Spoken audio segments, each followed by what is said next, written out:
All right. Good afternoon. This is day 130 of making videos that describe a day of thought in the life of schizophrenic. My name is Dominic. I experienced schizophrenia for possibly my whole life, and I have written a book on medium.com to describe my analysis of believing that I was part of a program that would inflict schizophrenia on me.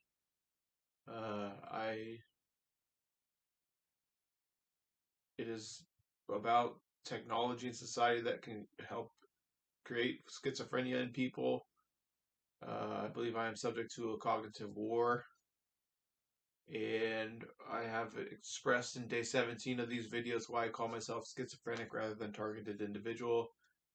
In day 45, I express why I make these videos in the first place. It is done to humanize me and to share some amount of thoughts that I have that are expressing some sanity that I have amidst the world, telling everybody that I was diseased or crazy.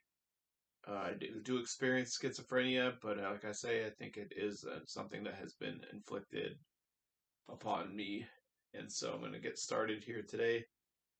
And I write a little thought log, and it sometimes describes like synchronicity that I get back from the public or from the government about this program or the schizophrenic reality and stuff.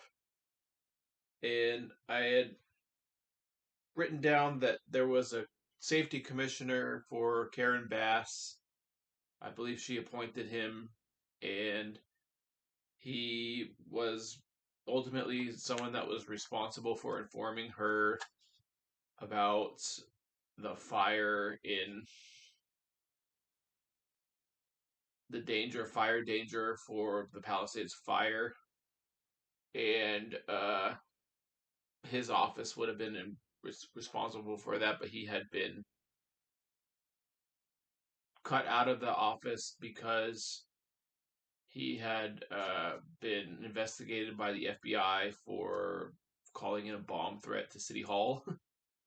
And so I was just reminding myself, like, that's probably just the tip of the iceberg with what the government is up to regarding those type of situations. And so, uh, you know,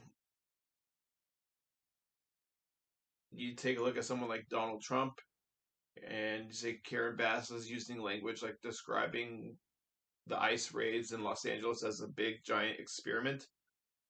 And I think that Donald Trump is probably a front man for a big experiment on the public. But the thing about it is, like, if you're supporting Donald Trump, you are failing this experiment. And we're headed to a referendum on fascism in this country in the next coming elections. And I'm going to talk about Gavin Newsom in a little bit here, but I wanted to talk about a book that I had read. And it talked about how stimulating environments or enriched environments versus impoverished environments, and it doesn't necessarily mean poverty and wealth. It means enriched as like stimulating and non-stimulus, like devoid of stimulus. And it was research pioneered by a lady named Marian Diamond.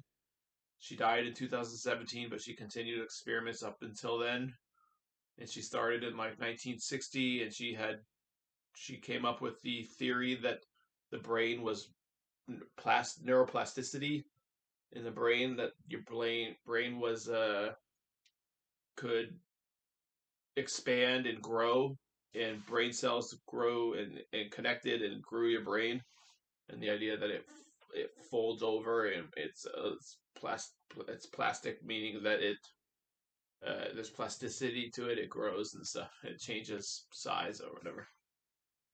And uh, she was poo-pooed by a lot of people. They said like, "Oh, you don't know what you're talking about." A lot of men in the field said that you don't know what you're talking about. The brain doesn't change or whatever, and the brain is the brain. The brain doesn't change. and they turned out to be wrong, and she turned out to be right, and she's now like a pioneer. She became like a pioneer in the field of neuroscience. And I was thinking about, like, the idea that, like, enriched environments, like, that's what the book is talking about. It's from the book called Your Brain on Art. And enriched environments result in, like, the aesthetic of neuroaesthetics in enriched environments can totally change and make your brain grow. She did experiments on rats, and the rats in the impoverished environment versus the rats in the enriched environment. Their brains in the enriched environment grew 6%, and their brains in the impoverished environment actually were corroded. They had a corrosive effect on them. And so that's something keep in mind here as I'm reading this book, to try to keep enriching your brain and enrich your environment and even the aesthetic. I'm looking around my room right now. I tried to have like nice things and pieces that make me stimulate my mind.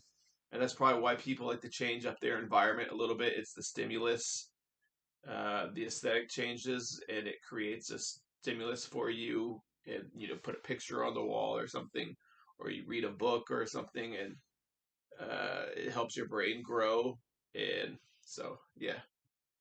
In reference to growing your brain, I learned about a mineral, I think it is, but I don't know. It's called Leotolin, Luteolin, and it is found in a lot of different vegetables, and it helps your brain grow, your cells grow even as you age or whatever. I think you can reverse some of the aging of your brain. So, uh, just look into luteolin if you're interested in that. Uh, to get back into Dan, okay, I had talked in the previous little video about Dan Morris and how his name was referenced to me as a kid with a Daniel and a Morris, and skilled big guys that I competed against in sports. And this is now being fed back to me in a schizophrenic program to inform me about something about reality that only I will really understand because it's directed at me through time travel and stuff. And this Dan Morris said he had 38 top secret clearances above the presidency of the United States, and I had said that that is evidence of what people call the breakaway civilization, that there's people existing outside the bounds of the highest office of our civilization in American or Western civilization, the presidency of the United States. And this Dan Morris said that in the 1940s there's the incident that people know about, and it's an incident of UFOs buzzing the Capitol, and they went in formation above the Capitol for a few days, and I think it was even written in newspapers if I'm not mistaken. And supposedly these UFOs were from, according to Dan Morris, they were beings from Orion, like the Orion star system, and they were telling us not to detonate any more nuclear weapons because it would potentially destroy the world, and they were ordering us not to destroy our world. And Dan Morris says that is where those UFOs came from, and that they were interdimensional. Like, they would send out jets to go after them, and they would go interdimensional travel. They would just disappear into some sort of other dimension and stuff, and so it was freaking people out. And basically, they intimidated the regular civilization on Earth. And so I was wondering, like, are they part of a breakaway civilization that goes back thousands of years? That's a time travel entity group that could bend time, space, and time and stuff, and they can go travel across the universe and stuff. I don't I don't really know, but maybe the world, the universe is crazier than maybe we realize as lay people in the regular civilization, and these people in the breakaway civilization know all about that stuff. So I don't know, but supposedly these beings were from Orion, and they told us not to destroy the planet. And so you see things like I theorized in my book that there's potentially like uh, fake wars or real wars masquerading as fight to the death struggles when they're really trying to create cultural production, or there's wars that are going on that are have multifacetation to them and part of cultural production, or there's wars that are psyops, like psychological operations for the purposes of hiding the breakaway civilization and funneling money to some breakaway civilization. And I theorized that, a comedian as president of Ukraine and what that all is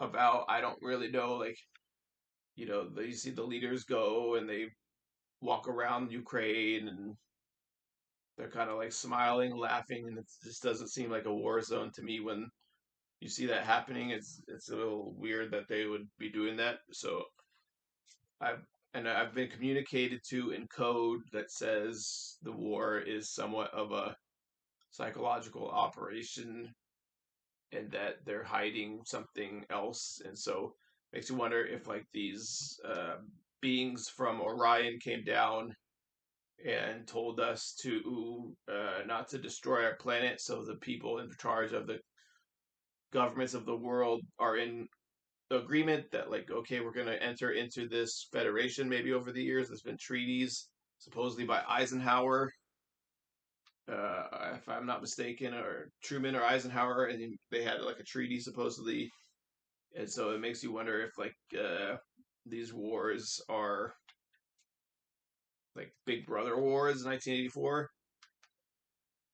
And even getting into that, I was going to talk about Gavin Newsom. And like I say, so if like Trump is like doing this experiment on the public, the experiment is testing like, what are you going to do when somebody comes along and creates a fascist movement in America? How will people react? And if you don't oppose Trump, then I think you're failing this test to some degree. And so Gavin Newsom is opposing Trump, but you don't know if like, are they in cahoots with this experiment? And I like Gavin Newsom. I like what he's doing with the parody of Trump. But part of me is like, it's like, is it still dumbing us down? Like, do we need two Trumps? Even though one of them is just like a parody cult of Trump, and it's like he had to kind of mock him, and it's really funny what people are, how he's mocking him. Like I saw one of Gavin Newsom as like an orange guy, and I was like, could you imagine somebody else going around looking orange and being head of the government?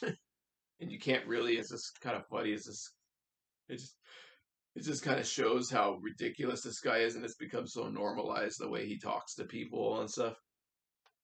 So yeah, but at the same time, Gavin Newsom redrawing the maps of California, I'm not really that excited about it, even though I think like this experiment is going on, and it's like it's almost become necessary to redraw the maps to respond to Trump redrawing the maps. But like, I can't say that I like it because it's a violation of trust on the public with regard to democracy. And so it's like, I think that there was a state senator named Alex Lee who said it's like destroying democracy in order to save democracy. Now Obama's come out for the maps, and I don't know where I lie. I don't know who's right and who's wrong, but I'm not that excited about the redrawing of the California district to have 50 Democratic seats. Even though I am registered Democrat, but I was just going to get into like, what do you do with this information about like, with regards to like the Karen Bass commissioner calling in bomb threats to the city hall. Or what do you do with Trump being a fascist? All you can really do is vote. You can protest, like you can hold sign. You could